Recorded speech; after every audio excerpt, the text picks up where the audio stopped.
이제 함께 마가복음 2장 14절부터 17절까지 함께 봉독하겠습니다. 시작합니다. 또 지나가시다가 알페오라고 레위가 세관원전을 보시고 그에게 이르시되 나를 따르라 하시니 일어나 따르니라. 그의 집에 앉아 잡수실 때 많은 세리와 죄인들이 예수와 그의 제자들과 함께 앉았으니 이는 그러한 사람들이 많이 있어서 예수를 따르니라. 바리새인이 서기관들이 예수께서 죄인 및 세리들과 함께 잡수시는 것을 보고 그의 제자들에게 이르되 어찌하여 세리들이 죄인들과 함께 먹는가. 예수께서 들으시고 그들에게 이르시되 건강한 자에게는 의사가 쓸 수 없고 병든 자에게야 쓸 때 있느니라. 나는 의를 부른 것이 아니라 죄인을 불러 왔노라 하시니라. 아멘. 아멘. 오늘은 레위의 회복이라는 제목을 가지고 말씀을 드리죠.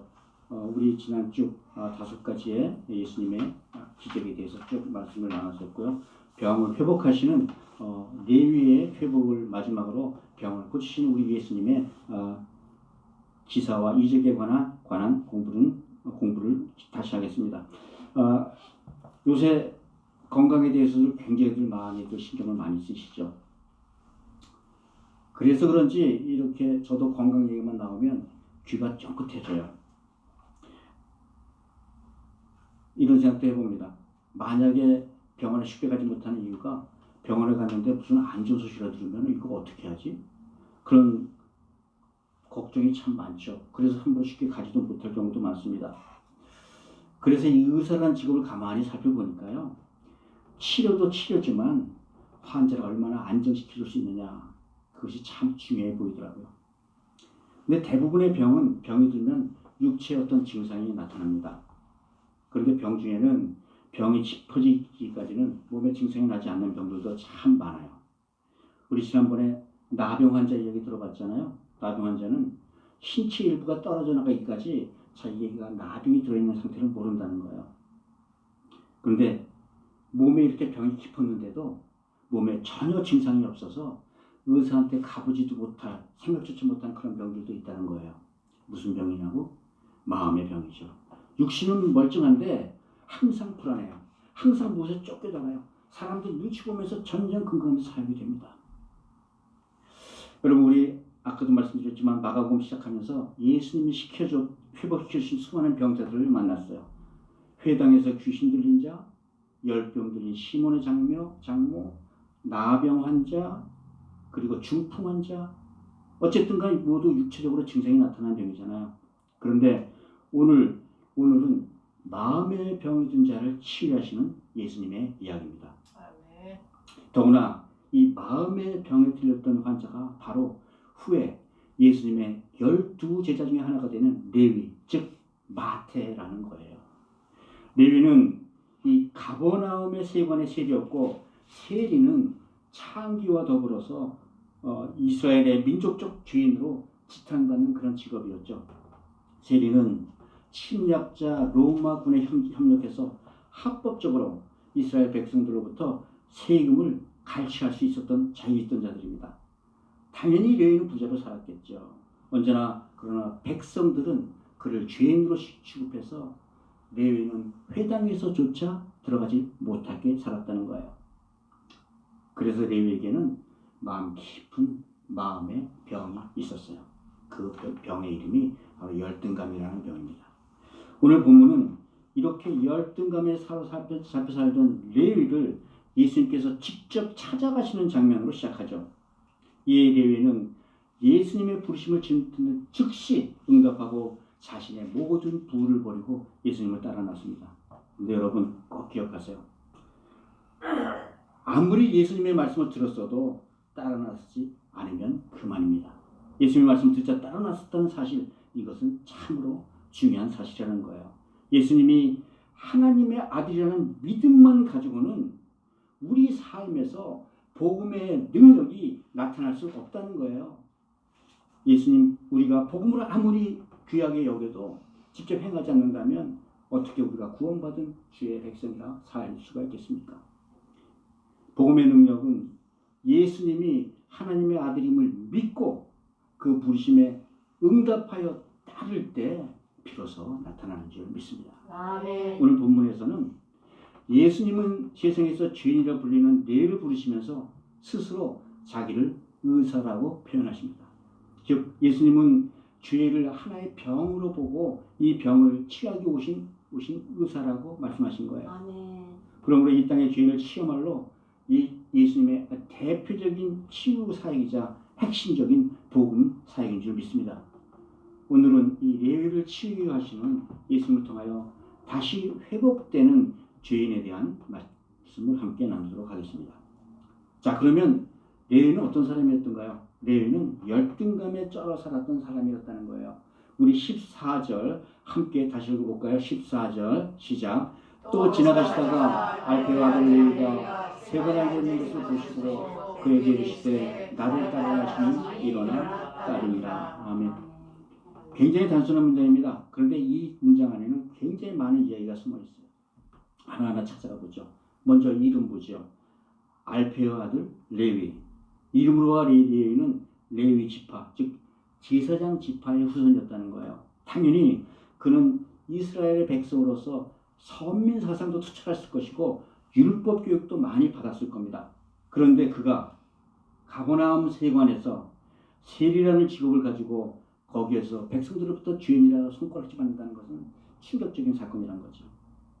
당시 유대 백성들 사이에서는 세리는 창기와 더불어 아주 대표적인 인간 말종, 죄인의 대명사였어요. 당시 점령군이든 로마 당국에서 정해진 세금만 바치고 나면 나머지는 자기가 마음대로 세금을 징수해서 걷어낼 수 있는 아주 굉장히 좋은 수입을 가진 사업이었다는 거예요. 특히 가버나움이라는 도시는 북쪽이 국경 도시이기 때문에 인근의 여러 나라와 무역이 굉장히 활발했어요. 그러니 그 관세, 통행세, 무역세, 나아가서 주차세, 파킹세, 자기 재량껏 징수하는 그런 제조였으니까 그야말로 큰 돈을 버는 큰 비즈니스였던 거죠. 그러다 보니 그런 사람들로부터 어떻게 전통군의 피부부터 살아 통증의 등을 처먹고 사는가, 이런 민족적인 분노의 대상이었다는 거예요. 즉 레위는 유대 민족으로서의 선민의 긍지보다는 돈벌이를 위해 수단과 방법을 가리지 않는 아주 지극한 현실주의였다는 것이죠. 그런데 메시아라고 소문이 자자했던 예수님께서 어느 날 갑자기 많은 무리를 이끌고 이 죄인에게 직접 찾아가신 거예요. 몸을 움직이지 못하는 중풍병자마저도 내 친구의 도움으로 예수님을 직접 찾아오지 않았습니까? 그러면 이번엔 왜? 예수님께서 죄인이라고 손가락질 받는 레위를 세 번에까지 직접 찾아가셨을까요? 예, 레위는 사실 세상으로부터 따돌림으로 심한 열등감과 모멸감 속에서 살아오고 있었죠. 예수님께서는 이렇게 심하게 모멸감을 받거나 열등감을 가지고 있는 그 자존감이 낮은 사람들은 남들에게 쉽게 나타나지 못한다는 사실을 알고 계셨던 거예요. 그래서 자기가 원해도 찾아오지 못하는 이 레위를 위하여 이번엔 직접 세관으로 가신 거예요. 여러분, 이 열등감이 심한 사람들은 세상 앞에 사람들 앞에 잘 나서지 못합니다. 더구나 유대의 자존심이라던 레위인이 죄인이라 손가락질 받는 세리로 살아가는 그 수치심은 어땠을까요? 여러분, 자신이 남들로부터 손가락질 받는다는 사실을 알고 나면 그 누구도 여러 사람 앞에 자신 있게 나서지 못해요. 그렇다면 이렇게 일상생활에서조차 불편한 심한 열등감, 수치감의 근원은 어디서 오는 것이냐 말이죠. 이것이 바로 죄의 결과라는 거예요. 우리 창세기 3장 10절에 보면 선악과를 먹고 숨은 아담을 찾으시는 하나님께 아담이 이렇게 대답해요. 내가 벗었으므로 두려워하여 숨었나이다. 그렇습니다. 이 죄 지은 사람, 죄인들이 가지고 있는 가장 원초적이고 기본적인 감정이 무조건 두려워서 숨는다는 거예요. 자신이 저지른 죄에 대한 부끄러움이나 수치심이 다른 사람들 앞에서 숨는 열등감으로 나타난다는 것이죠. 물론 레위가 세리로 살아가기로 결단했을 때는 정말 여러 가지로 말 못할 사연들이 많았을 거예요. 성경에는 그가 왜 죄인으로 손가락질 받는 직업을 택했는지에 대해서 이유에 대한 설명은 하나도 나와 있지 않습니다. 그러나 한 가지 확실한 건 레위는 하나님보다 돈을 택했다는 사실입니다. 아마 사람들은 레위기 이렇게 낙에 찍었을 거야. 저 이름 것도 못하는 돈벌레. 개 같은 X. 그런데 여러분, 사실 이게 레위만의 이야기입니까? 우리 주위를 살펴보면 레위처럼 돈을 우상 삼아 사는 사람들이 얼마나 많습니까? 돈이면 다 돼. 우선 눈 딱 감고 몇 년만 얼굴 가리고 벌고 난 다음에 그 다음에 잘하면 되지. 그 다음에 명예니 체면이니 찾아오면 될 거 아니야. 그래서 어떤 사람들은 신앙을 팔고 가족을 팔고 나라를 팔아도 돈을 위해서라면 눈 하나 깜빡하는 사람들도 많다는 거예요. 그저 돈 버는 일을 하면 얼굴에 천판 깔고 하나님 속이고 사람 속이고 거짓말이 일상인 삶이라는 거예요. 그래서 많은 사람들은 오히려 거꾸로 돈이 악하다고 얘기하지만 사실 성경에서는 돈이 악하다고 말씀하지 않습니다. 오히려 하나님은 우리가 땀 흘려 모은 재물을 축복받았다고 말씀하세요. 그래서 성경은 디모데후서에서 보면요. 돈을 사랑함이 일만하게 뿌리가 되나니 이것을 탐내는 자들은 미혹을 받아 믿음을 떠나 많은 근심으로써 자기를 찔렀도다. 자기를 찔렀다는 거예요. 여러분, 이 돈이 문제가 아니라 돈을 사랑하는 그 마음이 일만하게 뿌리가 된다는 사실을 기억하시기 바랍니다. 한편 레위도 메시아로 소문이 나 있는 예수가 가버나움에 와 있다는 소문을 들었죠. 그래서 항상 열등감과 수치감에 시달리던 레위의 마음 안에는 이제 예수님이 왔다는 소문을 듣고 기어의 갈등이 폭발하기 시작합니다. 과연 내가 이렇게 사는 게 맞아? 내가 다시 하나님께로 돌아가면 하나님이 나를 용서하실 수 있을까? 혹시 메시아라는 예수가 나를 다시 그 옛날에 순수했던 알페의 아들 레위로 돌아가게 할 수는 없으실까? 여태까지 돈만 보고 살아오던 그의 마음을 하나님께서 직접 두드리기 시작하시다는 거예요. 그러나 남의 눈길이 두렵던 레위의 지독한 열등감은 예수님을 직접 찾아 나서겠다는 그런 마음의 길을 막아버렸던 거죠. 그런데 어느 날 갑자기 예수님께서 찾아오셔가지고 자기를 꼭 집어서 나를 따르라고 명령하신 거예요. 여러분, 우리는 여기서 우리 주님의 아주 섬세하신 그 부르심을 엿볼 수 있지 않습니까? 어메이징 그레이스 작가 존 뉴턴 기억하시죠? 노예선 선장으로 온갖 악행을 일삼던 그의 배가 어느 날 풍랑에 난파를 당합니다. 중호 앞에서 그는 그사에 예졌던 하나님의 부르심을 들어요. 그러자 지난 세월을 회개하며 간절히 기도 올리죠. 기도의 결과인지 정말 위기를 넘긴 그 배는 무사히 아일랜드 한 항구로 돌아옵니다. 그리고 항구에 돌아온 그는 그 감격으로 나 같은 죄인을 구원하신 놀라운 하나님의 은혜를 찬송하면서 하나님 앞에 엎드립니다. 여러분, 주님은 갈급한 심령마다 직접 찾아오셔서 은혜 베풀어 주시는 분을 기억하시기 바랍니다. 아멘. 여러분, 우리 중에도 혹시 나같이 못난 자들도 주님께서 찾아주실까 고민하는 성도도 있으십니까? 혹시 세상의 눈이 무서워 아니면 용기가 없어서 주님의 부르심을 듣고도 망설이는 분은 없으십니까? 혹시 여러분 17세기 유명한 화가 렘브란트의 돌아온 탕자라는 그림 보셨는지 모르겠어요. 그 누가복음 15장에 나오는 예수님의 비유를 형상화해서 그린 그림이죠. 그런데 이 그림을 자세히 들여다보면 탕자의 어깨를 감싸고 있는 아버지의 두 손이 서로 틀리게 그려져 있어요. 독특하게 그려져 있어요. 어깨를 감싸는 아버지의 한 손은 남성의 거칠은 손이고 강쟁 손이고 다른 한 손은 여자의 아주 섬세한 손으로 그려놨다는 거예요. 화가는 하나님이 아버지처럼 강하실 뿐만 아니라 어머니처럼 섬세한 분이시다라는 것을 강조했다는 겁니다. 아멘. 예, 아버지는 둘째가 유산을 챙겨 집을 떠나는 순간부터 그가 돌아오기를 기다렸어요. 그리고 세월이 흘렀어도 아버지는 정말 거짓걸로 동굴 밖에서 들어오는 그 아들의 변한 모습조차 한눈에 알아보고 아들 주위에 당장 뛰어가서 안았다는 겁니다. 예, 사실 하나님은 우리를 버리신 적은 한 번도 없으십니다. 단지 우리가 하나님을 떠났을 뿐이겠죠. 하나님은 언제나 돌이키고 돌아오는 이 아들의 섬세한 마음까지 헤아리시는 섬세한 하나님을 믿습니다. 아멘. 이렇게 주님은 항상 우리 마음의 중심을 보세요. 주님은 주님을 사모하지만 육신이 연약한 세상에 무릎 꿇고 많은 우리들의 갈급한 심령까지도 살펴보시는 분이시라는 거예요. 세상에 대한 두려움이나 열등감에 휩싸인 분께서 깨도 성경은 에레미야서 29장 10절에서 이렇게 말하죠. 너희가 내게 부르짖으며 내게 와서 기도하면 내가 너희의 기도를 들을 것이요. 너희가 온 마음으로 나를 구하면 나를 찾을 것이요. 내가 너를 만나리라. 아멘. 주님은 간절하게 기다리는 그 심령을 불쌍히 여기사 직접 찾아주시는 아주 섬세한 주님이심을 기억하시기 바랍니다. 사랑하는 성도 여러분, 돈을 위해 집안을 버리고 하나님을 떠났던 레위는 결국 열등감 속에서 살았어요. 그러나 하나님의 관심은 하나님을 떠난 이유에 있지 않았다는 거예요. 하나님의 관심은 오직 다시 돌아오는 레위에게 있었다는 겁니다. 주님은 정말 마음은 이렇게 간절하지만 열등감으로 돌아가지 못하는 레위를 불쌍히 여기서 이제 직접 찾아가 부르십니다. 하나님을 향한 영혼의 칼중을 회복시키시는 그리스도의 복음의 은혜를 누리시는 우리 모두가 되시기를 주의 이름으로 축복드립니다. 그러면 이제 어떻게 열등감에 빠져나와 우리가 가지고 있는 자존감을 회복할 것인가? 복음으로 자존감을 회복시킨다는 겁니다. 오늘 본문 14절의 마지막 구절이 뭐죠? 14절의 마지막 구절, 일어나 따르니라.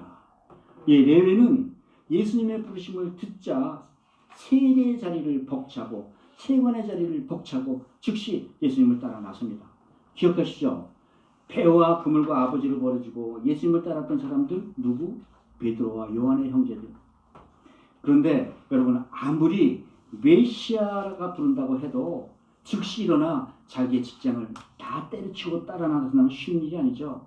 어렵게 선택했던 이 돈을 포기하고 다시 불안정한 인생을 택하기에는 여러분 감히 두렵지 않겠어요?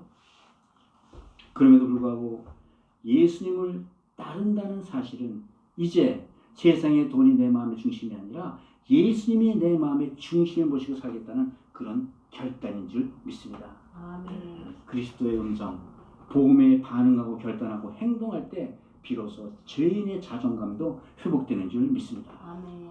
누가복음 19장을 보면요, 복음으로 회복되는 또 한 명의 세례 이야기가 나옵니다. 누구요? 삭개오의 이야기.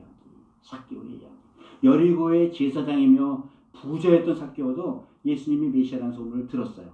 그런데 삭개오는 세리 중에서 으뜸 세리라고 나와 있습니다. 특별히 옆에 부자라고까지 표현되어 있습니다. 아마 정말 지독하게 자기 백성들을 쥐어짰던 정말 독중 중에서 상독중이었던 걸 보여요. 그런데 그 삭개오가 하루는 이 세리장의 체면에도 불구하고 길가 높은 뽕나무 위에 올라가서 누구를 기다려요? 예수님을 기다려요. 그에 대해서 성경은 누가복음 19장 3절에서 이렇게 기술해요. 키가 작고 사람이 많아 할 수 없이. 여러분, 삭개오도 레위처럼 백성들로부터 죄인이라고 손가락질 받은 열등감 속에서 살아왔을 거예요. 그런 그가 그 부끄러움을 무릅쓰고 모든 사람이 볼 수 있는 길가 나무 위에 올라가서 예수님을 기다렸다는 겁니다. 예수님을 만나고 싶어 했던 그 삭개오의 갈급한 마음, 아주 강렬한 의지가 보이지 않습니까? 그런데 레위와는 달리 삭개오는 왜 세리가 되었는지 성경이 힌트를 제공해요. 키가 작고. 성경에 키가 작고 써있다면 아마 적당히 작았던 게 아니라 많이 작았던 것 같아요. 흉할 정도로 작았을 거예요. 근데 이것이 바로 삭개오가 세리가 될 수밖에 없던 이유 중에 하나였다는 거예요. 육체가 왜소했기 때문에. 당시 세상은 약육 강식의 세상이잖아요. 힘센 자만 살아남는 세상, 육체적으로 강한 자만 살아남고 출세하는 세상, 장군으로 출세하고 강해야만 출세하는 세상이었잖아요. 당연히 왜소한 삭개오는 어려서부터 키 크고 힘센 자들로부터 많은 왕따를 당하며 살아왔을 거예요. 그래서 이런 열등감에서 살아온 삭개오는 조롱당하고 무시당하는 일이 그렇게 빅딜이 아니었어요. 키 작은 무시당하든 세리라고 무시당하든 어차피 무시당하는 세상에서 그 선악의 기준에 대해 기준이 그렇게 확실하겠어요? 분별의 기준이 흐려져 있다는 거죠. 삭개오는 세상이 죄인으로 손가락질하 해도 돈만 벌 수 있으면 내가 세리가 되는 것도 개의치 않았어요. 당연히 삭개오는 자기도 하나님의 백성이란 그 자존감이 아주 약했다는 거죠. 아주 약했어요. 이것이 바로 아까 말씀드렸던 죄의 권세라는 겁니다. 예수님은 이런 열등감에서 살아온 삭개오를 부르시면서 누가복음 19장 5절에서 이렇게 말씀하세요. 삭개오야, 속히 내려와라. 내가 오늘 네 집에 유하여야 하겠다. 성경을 이 말씀을 받는 순간 삭개오를 이렇게 묘사합니다. 급히 내려와 즐거워하며 주님을 영접하거늘. 아멘. 이에 삭개오는 기뻐하며 예수님과 많은 무리들을 자신의 집으로 초대하여 큰 잔치를 벌입니다. 여러분, 우리 마음의 중심에 하나님으로 가득했던 바로 그 순간, 그때 바로 주님의 음성, 복음이 임하는 줄 믿으시기 바랍니다. 아멘. 레위도 주님의 음성을 듣는 순간에 자기 마음의 중심에 자리했던 이 열등감이 눈 녹듯 사라집니다. 여러분, 레위의 열등감이 극복됐다는 증거가 뭔지 아세요? 우리 15절 함께 읽어보죠. 시작. 그의 집에 앉아 잡수실 때 많은 세리와 죄인들이 예수와 그의 제자들과 함께 앉았으니 이는 그러한 사람들이 많이 있어서 예수를 따르리라. 아멘. 예수를 따르기로 결단한 레위는 이제 용기를 내어 예수님과 일행과 그 세관의 모든 무리들을 자기 집으로 초대해요. 그 사이에 레위를 짓누르던 열등감과 수치감은 주님이 부르시는 순간, 주님으로부터 인정받는 그 순간 주 안에서의 기쁨으로 바뀌어나갔다는 겁니다. 여러분, 레위나 삭개오나 모두 예수님의 부르심을 받자 둘이 공통적으로 자기 집으로 모두를 초대해요. 큰 잔치를 벌입니다. 사람들로부터 숨고 싶어하던 열등감이 회복되니까 이제 작은 자존감이 회복됐다는 거예요. 그러면 레위나 삭개오에 어떻게 변화가 가능했냐고요? 딱 하나라는 것이죠. 예수님의 음성을 들었기 때문에. 넌 내 사랑하는 아들이라 내가 너를 기뻐하노라. 아멘. 예수님의 음성, 즉 복음을 들었다는 것은 매우 중요한 사건입니다. 인생의 가장 중요한 사건이 되는 거예요. 베드로와 안드레, 야고보와 요한도 이 주님의 음성을 듣고 주님을 따르고, 또 담에색으로 예수 믿는 사람을 잡으러 갔던 바리새인 사울이라는 청년도 예수님의 음성을 듣자 그 자리에서 변화됐다는 겁니다. 세상이 주는 열등감이 아무리 깊고 넓다고 해도 이 세상의 주인 되시고 천지의 주인 주관자 되신 하나님께서 너는 내 사랑하는 아들이라고 인정받는 순간 세상에서 주는 열등감이 뭐 그리 큰 대수냐는 거예요. 내가 감옥에 있어도 내 이름을 불러주시는 하나님의 음성만 들린다면 감옥에 있는 게 무슨 대수냐는 거예요. 내가 아무리 고열로 신음해도 내 이름을 불러주시는 주님의 음성만 들을 수 있다면 열병이 무슨 대수자는 겁니다. 아멘. 아, 하나님께서는 아직도 내 이름을 기억하시는구나. 아직도 나를 반기해 주시고 맞아주시는구나. 여러분, 주님으로부터 이렇게 인정받을 때 우리의 열등감이 회복되어 자존감으로 변하는 줄 믿습니다. 아멘. 예수님의 음성에는 이렇게 큰 힘이 있다는 거예요. 우리의 삶을 변화시키는 복음의 능력이기 때문입니다. 아멘. 죽어서 무덤에 있던 나사로도 예수님이 부르니까 그냥 걸어 나왔어요. 정말로 예수님의 음성을 듣고도 그 자리에 앉아서 하던 일을 그대로 할 수 있는 사람, 그 자리에 서 있는 사람은 세상에 단 한 명도 없다는 겁니다. 특별히 레위는 자기의 모든 것을 다 버리고 예수를 쫓을 정도로 그분의 음성은 그에게 큰 충격으로 다가왔어요. 주님의 음성, 즉 복음만이 우리를 죄의 사슬에서 끊어버리고 사망의 무거운 짐을 벗겨버리고 우리의 메마른 영혼을 새롭게 하는 능력이 있다는 사실을 믿으시기 바랍니다. 아멘. 그러므로 우리가 주의 자녀가 되려면 반드시 나를 따르라 하는 이 주의 음성을 들어야 하는 줄로 믿습니다. 아멘. 더욱 중요한 건 이 주님의 음성이 레위가 주님을 마음으로 영접할 준비가 완전히 되어 있었던 그때 들렸다는 사실이에요. 여러분, 우리 언타임이라는 말 기억하시죠? 예수님은 레위의 영혼의 갈팡을 정확하게 하시고 레위를 찾아오는 정확한 타이밍을 맞추셨어요. 그때까지 레위는 갈팡 심령으로 누군가 나의 이 자아를 회복시켜줄 메시아만을 기다리고 있었던 거죠.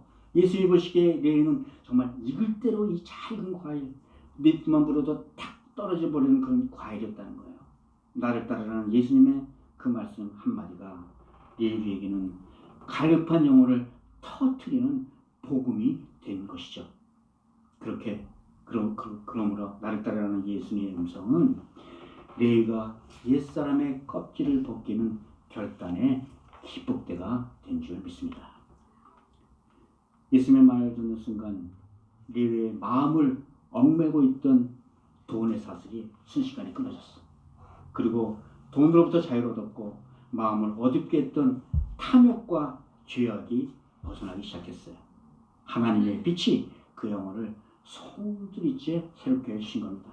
그리고 그는 결정적인 때 자기가 스스로 결단하는 용기, 즉 성령의 역사, 두나미스의 역사가 있었던 거예요. 이 결단으로 인해 그는 가장 귀한 예수님을 얻었죠. 그리고 드디어 잃어버린 하나님의 형상을 되찾아 회복한 것이죠. 주님 안에서 잃어버린 자를 찾았고 자기의 삶의 목적과 방향을 찾은 겁니다. 드디어 레위는 세리를 벗고 하나님의 위대한 종 마태가 되어 마태복음을 기록하게 된 겁니다.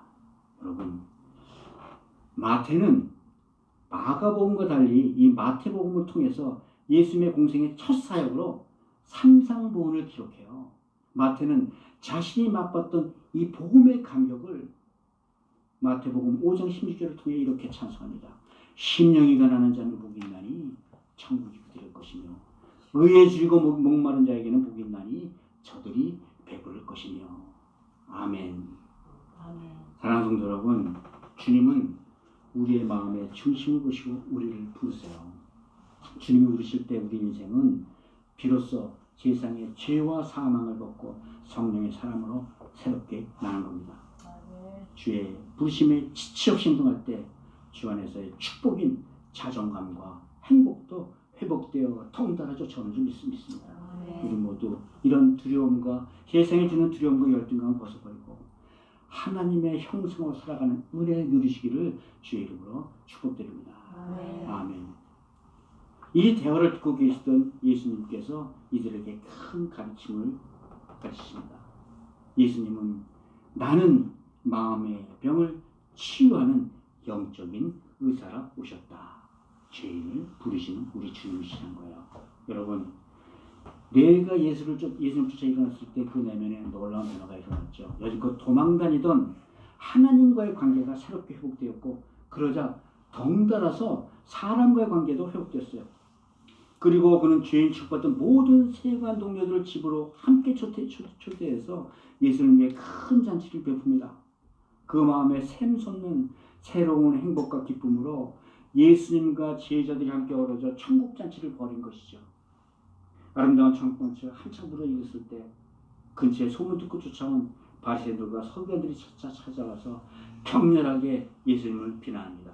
자, 우리 16절 한번 볼까요? 16절 함께 읽습니다. 시작. 바리새인의 서기관들이 예수께서 죄인 및 세리들과 함께 잡수시는 것을 보고 그의 제자들에게 이르되 어찌하여 세리 및 죄인들과 함께 먹는가? 그러나 사실 이 사실은요, 엄격한 율법 사회가 깨어지는 또 다른 하나의 큰 파격적인 사건이라는 거예요.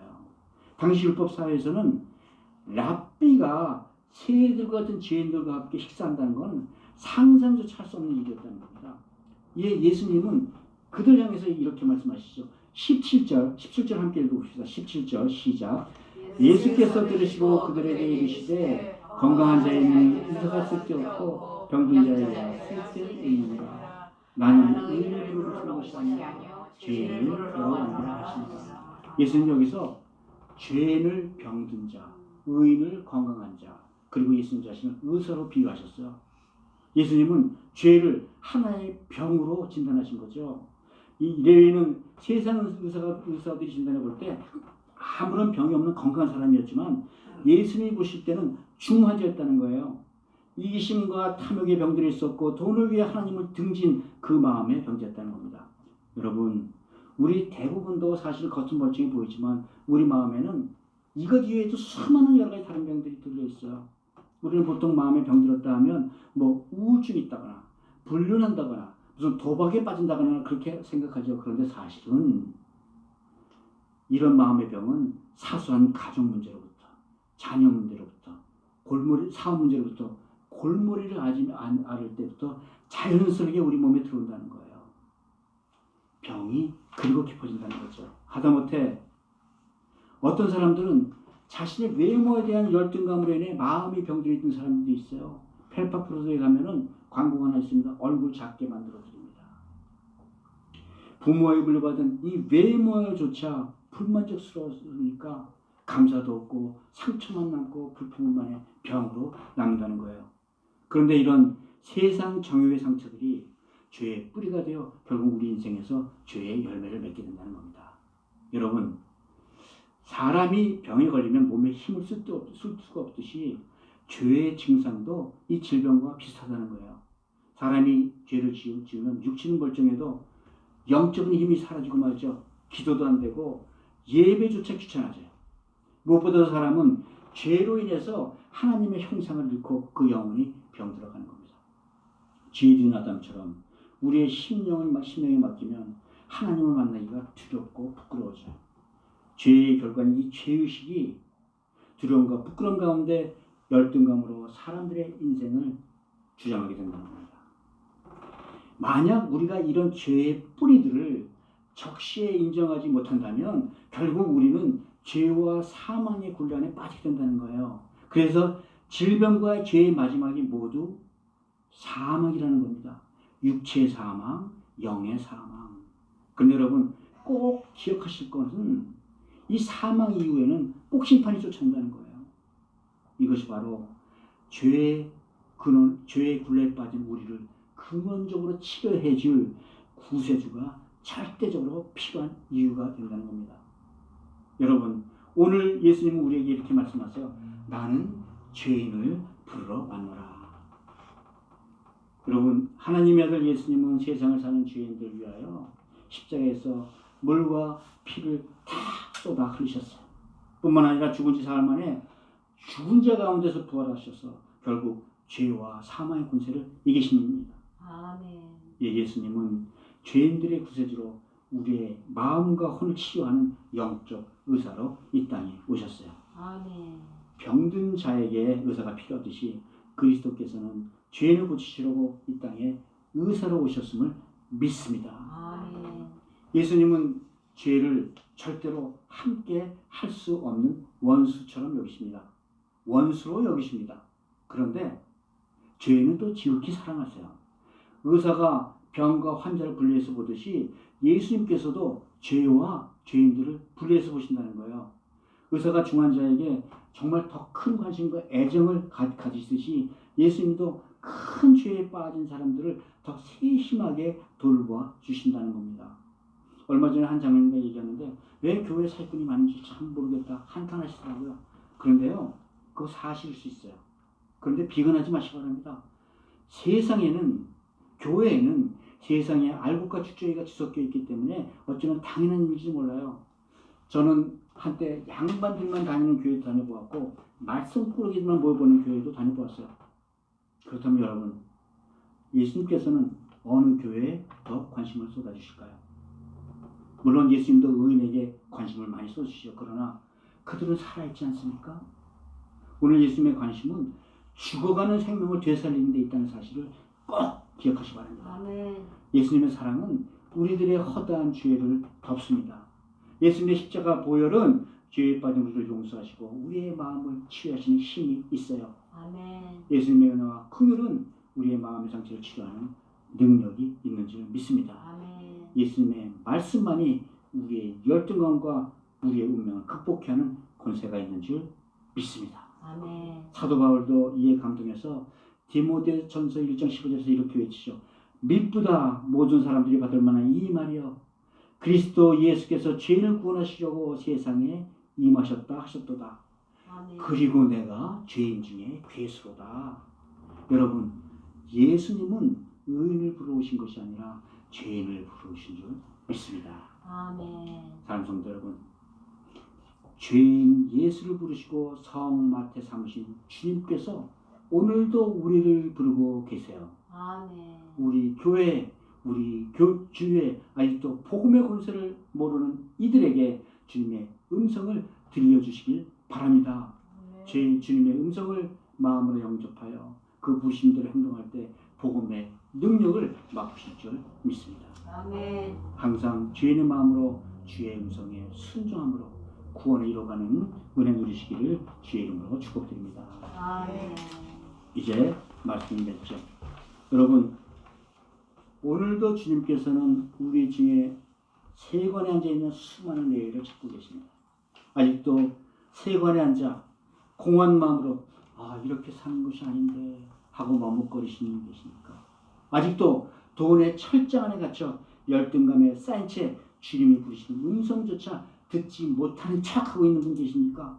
그렇다면 오늘 이 예배를 통해 주님이 부르시는 그 음성 꼭 들으시고 주님을 만나시기 바랍니다. 아멘. 주님만이 우리를 하나님의 자녀로 인정해 주시고 거친 우리의 삶의 행로에 이정표를 세워주시는 분이심을 믿으시기 바랍니다. 아멘. 예수님은 의인을 부르러 온 것이 아니라 나 같은 죄인을 부르러 오셨다는 사실을 꼭 기억하시기 바랍니다. 아멘. 여러분, 오늘 레위는 예수님을 만난 후에 그 이름이 마태, 하나님의 선물이라는 의미를 가지고 있는 마태로 바뀌었어요.